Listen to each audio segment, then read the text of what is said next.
हर हर महादेव।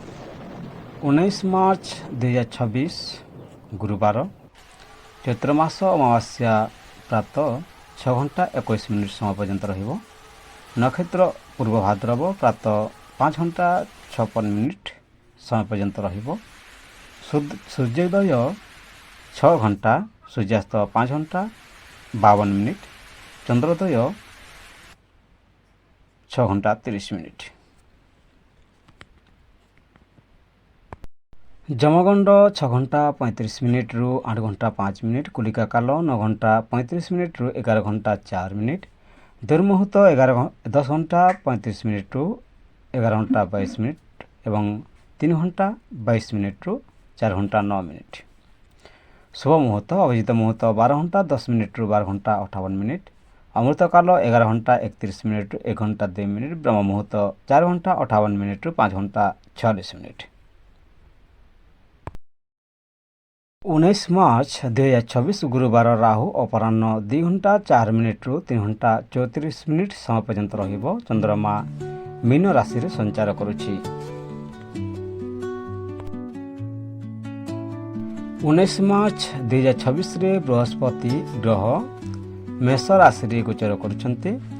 बृहस्पति ग्रह ज्ञान, धर्म, धन, विवाह और संतान सुखर कारक ग्रह।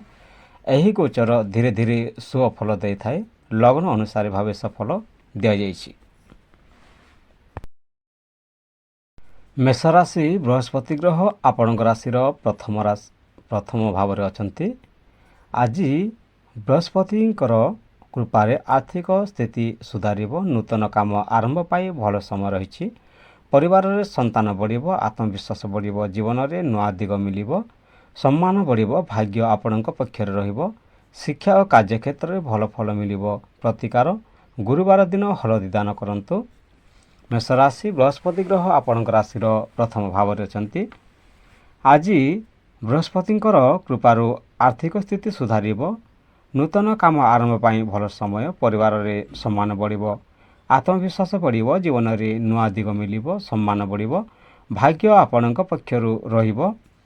ଶିକ୍ଷା କାର୍ଯ୍ୟକ୍ଷେତ୍ରରେ ଭଲ ଫଳ ମିଳିବ। ପ୍ରତିକାର ଗୁରୁବାର ଦିନ ହଳଦୀ ଦାନ କରନ୍ତୁ। ବୃଷଭ ରାଶି ବୃହସ୍ପତି ଗ୍ରହ ଆପଣଙ୍କ ରାଶିର 12ତମ ଭାବରେ ଅଛନ୍ତି। ଖର୍ଚ୍ଚ ବଢ଼ିପାରେ କିନ୍ତୁ ଧାର୍ମିକ କାମରେ ଲାଭ ମିଳିବ। ବିଦେଶ ଯୋଗ ରହିଛି। ଶିକ୍ଷା ଓ କ୍ୟାରିୟରରେ ଉନ୍ନତି ଦେଖାଯିବ। ଆଜି ଆପଣଙ୍କର ଧୈର୍ଯ୍ୟ ଓ ବୁଦ୍ଧି କାମ ରହିବ। ଆର୍ଥିକ ସ୍ଥିତିରେ ସୁଧାର ଆସିବ। ପରିବାରର ସମର୍ଥନ ମିଳିବ। ପ୍ରତିକାର ଗରିବଙ୍କୁ ହଳଦୀ ବା ଛେନା ଦାନ କରନ୍ତୁ। ବୃଷଭ ରାଶି ବୃହସ୍ପତି ଗ୍ରହ ଆପଣଙ୍କ ରାଶିର 12ତମ ଭାବରେ ଅଛନ୍ତି। ଖର୍ଚ୍ଚ ବଢ଼ିପାରେ କିନ୍ତୁ ଧାର୍ମିକ କାମରେ ଲାଭ ମିଳିବ। ବିଦେଶ ଯୋଗ ରହିଛି। ଶିକ୍ଷା ଓ କ୍ୟାରିୟରରେ ଉନ୍ନତି ଦେଖିବେ। ଆଜି ଆପଣଙ୍କ ଧୈର୍ଯ୍ୟ ଓ ବୁଦ୍ଧି କାମ କରିବ। ଆର୍ଥିକ ସ୍ଥିତିରେ ସୁଧାର ରହିବ। ପରିବାରର ସମର୍ଥନ ମିଳିବ। ପ୍ରତିକାର ଗରିବଙ୍କୁ ହଳଦୀ ବା ଛେନା ଦାନ କରନ୍ତୁ। ମିଥୁନ ରାଶି ବୃହସ୍ପତି ଗ୍ରହ ଆପଣଙ୍କ ରାଶିର 11ତମ ଭାବରେ ଅଛନ୍ତି। ଧନ ଲାଭ ଇଚ୍ଛା ପୂରଣ ହେବ। ମିତ୍ରମାନଙ୍କ ସହଯୋଗ ମିଳିବ। ଗୁରୁଙ୍କ ପ୍ରଭାବରେ ଧନ ଲାଭ, ନୂତନ ସୁଯୋଗ ମିଳିବ। ମନ ଖୁସି ରହିବ। ବୃହସ୍ପତିଙ୍କର କୃପାରେ ବୁଦ୍ଧି ଓ ଆତ୍ମବିଶ୍ୱାସ ବଢ଼ିବ। ନୂଆ ଅବସର ମିଳିବ। ପ୍ରତିକାର ଗୁରୁଙ୍କୁ ପ୍ରଣାମ କରନ୍ତୁ। ସତର୍କତା ତୋରାହୁଡ଼ି ନିଷ୍ପତ୍ତି ନେବେ ନାହିଁ। ମିଥୁନ ରାଶି ବୃହସ୍ପତି ଗ୍ରହ ଆପଣଙ୍କ ରାଶିର 11ତମ ଭାବରେ ଅଛନ୍ତି। ଧନ ଲାଭ ଇଚ୍ଛା ପୂରଣ ହେବ। ମିତ୍ରମାନଙ୍କ ସହଯୋଗ ମିଳିବ। ବୃହସ୍ପତିଙ୍କ ପ୍ରଭାବରେ ଧନ ଲାଭ ଓ ନୂତନ ସୁଯୋଗ ମିଳିବ। ମନ ଖୁସି ରହିବ। ବୃହସ୍ପତିର କୃପାରେ ବୁଦ୍ଧି ଓ ଆତ୍ମବିଶ୍ୱାସ ବଢ଼ିବ। ନୂଆ ଅବସର ମିଳିପାରେ। ପ୍ରତିକାର ଗୁରୁଙ୍କୁ ପ୍ରଣାମ କରନ୍ତୁ। ସତର୍କତା ତୋରାହୁଡ଼ି ନିଷ୍ପତ୍ତି ନେବେ ନାହିଁ।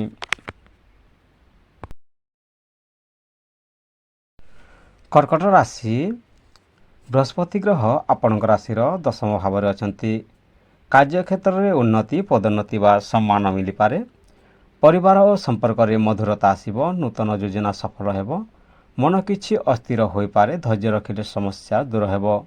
ପ୍ରତିକାର ଧାର୍ମିକ କାମରେ ଲାଗି ରୁହନ୍ତୁ। ସତର୍କତା ଅତି ଚିନ୍ତା କରନ୍ତୁ ନାହିଁ। କର୍କଟ ରାଶି ବୃହସ୍ପତି ଗ୍ରହ ଆପଣଙ୍କ ରାଶିର 10ମ ଭାବରେ ଅଛନ୍ତି। କାର୍ଯ୍ୟକ୍ଷେତ୍ରରେ ଉନ୍ନତି, ପଦୋନ୍ନତି ବା ସମ୍ମାନ ମିଳିବ। ପରିବାର ସମ୍ପର୍କରେ ମଧୁରତା ଆସିବ। ନୂତନ ଯୋଜନା ସଫଳ ହେବ। ମନ କିଛି ଅସ୍ଥିର ହୋଇପାରେ। ଧୈର୍ଯ୍ୟ ରଖିଲେ ସମସ୍ୟା ଦୂର ହେବ। ପ୍ରତିକାର ଧାର୍ମିକ କାମରେ ଲାଗି ରୁହନ୍ତୁ। ସତର୍କତା ଅତି ଚିନ୍ତା କରନ୍ତୁ ନାହିଁ।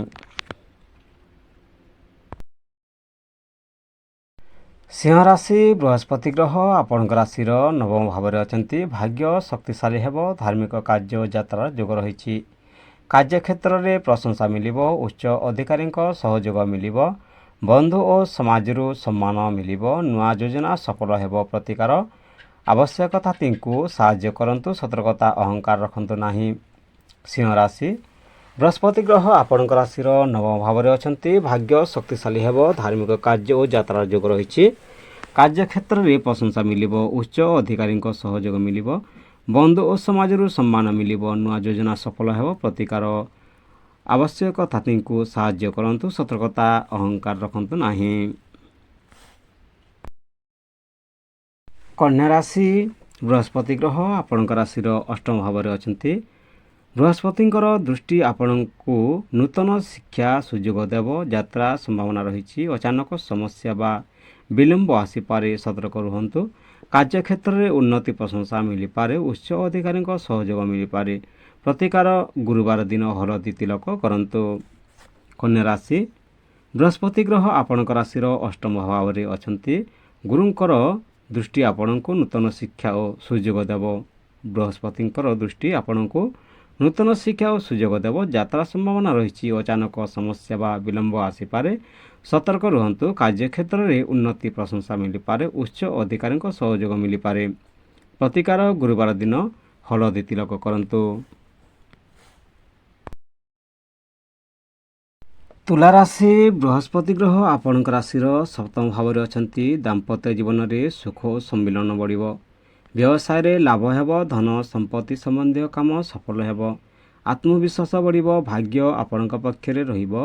ଯାତ୍ରା ଓ ଶିକ୍ଷାରେ ଲାଭ ମିଳିବ। ପ୍ରତିକାର ଧାର୍ମିକ ପୁସ୍ତକ ପଢ଼ନ୍ତୁ। ସତର୍କତା ଅତି ଆତ୍ମବିଶ୍ୱାସ ରଖନ୍ତୁ ନାହିଁ।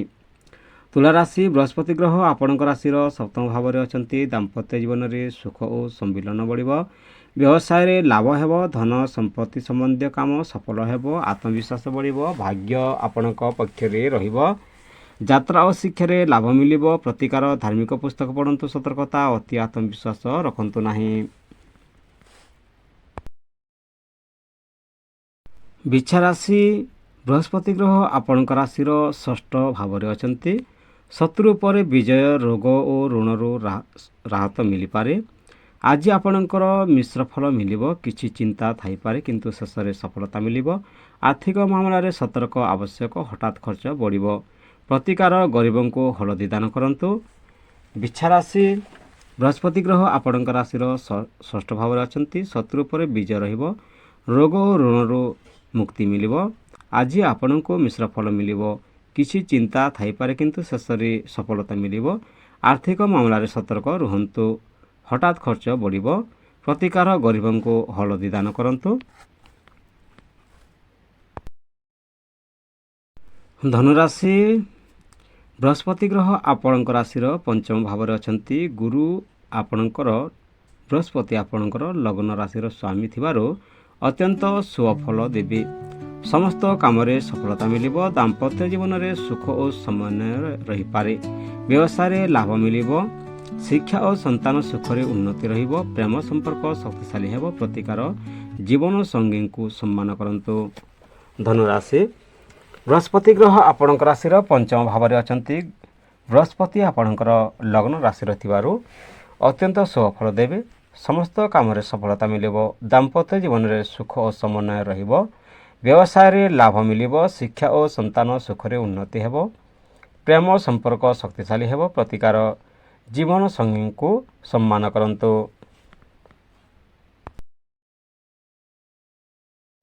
ମକର ରାଶି ବୃହସ୍ପତି ଗ୍ରହ ଆପଣଙ୍କ ରାଶିର ଚତୁର୍ଥ ଭାବରେ ଅଛନ୍ତି। ଗୃହ ସୁଖ ବଢ଼ିବ। ଜମି ଘର ବା ଯାନ ଲାଭ ଯୋଗ ରହିଛି। କାର୍ଯ୍ୟରେ ଚାପ ବଢ଼ିବ କିନ୍ତୁ ବୃହସ୍ପତିଙ୍କର କୃପାରେ ସମାଧାନ ମିଳିବ। ଦୈନିକ କାମରେ ବ୍ୟସ୍ତତା ବଢ଼ିବ। ସ୍ୱାସ୍ଥ୍ୟ ଉପରେ ଧ୍ୟାନ ଦରକାର। ପ୍ରତିକାର ନିୟମିତ ବ୍ୟାୟାମ କରନ୍ତୁ। ସତର୍କତା ଅତି କାମରେ କ୍ଳାନ୍ତ ହେବେ ନାହିଁ। ମକର ରାଶି ବୃହସ୍ପତି ଗ୍ରହ ଆପଣଙ୍କ ରାଶିର ଚତୁର୍ଥ ଭାବରେ ଅଛନ୍ତି। ଗୃହ ସୁଖ ବଢ଼ିବ। ଜମି ଘର ବା ଯାନ ଲାଭ ଯୋଗ ରହିଛି। କାର୍ଯ୍ୟରେ ଚାପ ବଢ଼ିବ କିନ୍ତୁ ବୃହସ୍ପତିଙ୍କ କୃପାରେ ସମାଧାନ ମିଳିବ। ଦୈନିକ କାମରେ ବ୍ୟସ୍ତତା ବଢ଼ିବ। ସ୍ୱାସ୍ଥ୍ୟ ଉପରେ ଧ୍ୟାନ ଦରକାର। ପ୍ରତିକାର ନିୟମିତ ବ୍ୟାୟାମ କରନ୍ତୁ। ସତର୍କତା ଅତି କାମରେ କ୍ଳାନ୍ତ ହେବେ ନାହିଁ। କୁମ୍ଭ ରାଶି ବୃହସ୍ପତି ଗ୍ରହ ଆପଣଙ୍କ ରାଶିର ତୃତୀୟ ଭାବରେ ଅଛନ୍ତି। ସାହସ ଓ ପ୍ରୟାସ ବଢ଼ିବ। ନୂଆ କାମରେ ସଫଳତା ମିଳିବ। ନୂତନ ସମ୍ପର୍କ ଓ ମିତ୍ରତା ହେବ। ବ୍ୟବସାୟରେ ଲାଭ ମିଳିବ। ସୃଜନଶୀଳ କାମରେ ସଫଳତା ମିଳିବ। ପ୍ରେମ ସମ୍ପର୍କରେ ଖୁସି ଆସିପାରେ। ପ୍ରତିକାର ଛୋଟ ଶିଶୁଙ୍କୁ ମିଠା ଦିଅନ୍ତୁ। ସତର୍କତା ଅସାବଧାନ ହେବେ ନାହିଁ। କୁମ୍ଭ ରାଶି ବୃହସ୍ପତି ଗ୍ରହ ଆପଣଙ୍କ ରାଶିର ତୃତୀୟ ଭାବରେ ଅଛନ୍ତି। ସାହସ ଓ ପ୍ରୟାସ ବଢ଼ିବ। ନୂଆ କାମରେ ସଫଳତା ମିଳିବ। ନୂତନ ସମ୍ପର୍କ ଓ ମିତ୍ରତା ହେବ। ବ୍ୟବସାୟରେ ଲାଭ ମିଳିବ। ସୃଜନଶୀଳ କାମରେ ସଫଳତା ମିଳିବ। ପ୍ରେମ ସମ୍ପର୍କରେ ଖୁସି ଆସିବ। ପ୍ରତିକାର ଛୋଟ ଶିଶୁଙ୍କୁ ମିଠା ଦିଅନ୍ତୁ। ସତର୍କତା ଅସାବଧାନ ହେବେ ନାହିଁ। ମୀନ ରାଶି ବୃହସ୍ପତି ଗ୍ରହ ଆପଣଙ୍କ ରାଶିର ଦ୍ୱିତୀୟ ଭାବରେ ଅଛନ୍ତି। ବୃହସ୍ପତି ଆପଣଙ୍କ ରାଶିରେ ଶୁଭ ଫଳ ଦେବେ। ଧନ ସମ୍ମାନ ଓ ସଫଳତା ବଢ଼ିବ। ଧନ ଲାଭ ଓ ପରିବାର ସୁଖ ବଢ଼ିବ। କଥାରେ ମାଧୁର୍ଯ୍ୟ ରଖନ୍ତୁ। ଘରୋଇ ଜୀବନରେ ଶାନ୍ତି ଓ ସମ୍ମିଳନ ରହିବ। ପରିବାରରେ ସମର୍ଥନ ମିଳିବ। ପ୍ରତିକାର ମାତା ପିତାଙ୍କ ଆଶୀର୍ବାଦ ନିଅନ୍ତୁ। ସତର୍କତା ଅନାବଶ୍ୟକ ବିବାଦ ରୋକନ୍ତୁ। ମୀନ ରାଶି ବୃହସ୍ପତି ଗ୍ରହ ଆପଣଙ୍କ ରାଶିର ଦ୍ୱିତୀୟ ଭାବରେ ଅଛନ୍ତି। ବୃହସ୍ପତି ଆପଣଙ୍କର ରାଶିରେ ଶୁଭ ଫଳ ଦେବେ। ଧନ ସମ୍ମାନ ସଫଳତା ବଢ଼ିବ। ଧନ ଲାଭ ଓ ପରିବାର ସୁଖ ବଢ଼ିବ। କଥାରେ ମାଧୁର୍ଯ୍ୟ ରଖନ୍ତୁ। ଘରୋଇ ଜୀବନରେ ଶାନ୍ତି ଓ ସମ୍ମିଳନ ରହିବ। ପରିବାରର ସମର୍ଥନ ମିଳିବ। ପ୍ରତିକାର ମାତା ପିତାଙ୍କ ଆଶୀର୍ବାଦ ନିଅନ୍ତୁ। ସତର୍କତା ଅନାବଶ୍ୟକ ବିବାଦ ରୋକନ୍ତୁ। ଭିଡ଼ିଓକୁ ଶେଷ ପର୍ଯ୍ୟନ୍ତ ଦେଖିଥିବାରୁ ଧନ୍ୟବାଦ। ହର ହର ମହାଦେବ। ବନ୍ଦେ ମାତାରାମ।